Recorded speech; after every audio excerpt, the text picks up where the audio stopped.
যে মুসলিমরা ধরো 90% মুসলিমরা আর কি ধরো জুবিন গার্গের কিভাবে মানে অনুরাগী হলো এই কথাটা বলেছিল ডক্টর হিমন্ত বিশ্ব শর্মা।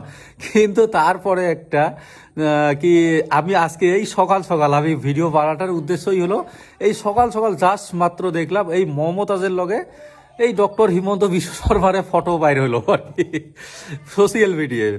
আরও কি রিনিকি ভুইয়া ডক্টর হিমন্ত বিশ্ব শর্মার পত্নী আমার মামি যেটু এই মামির লগত মমতাজের ফটো ভাইরাল হয়ে গেলে কি আচরিত এই দুঃখর মাজত হাঁহি ওলাই আছে মোর ডক্টর হিমন্ত বিশ্ব শর্মা সেইকাৰণে ৰাজনীতি কৰাটো বন্ধ কৰক। আপোনাৰ কি যিটোই কৰে আপুনি ঠকি যায় আৰু আপুনি এইটোতে ইনভলভ।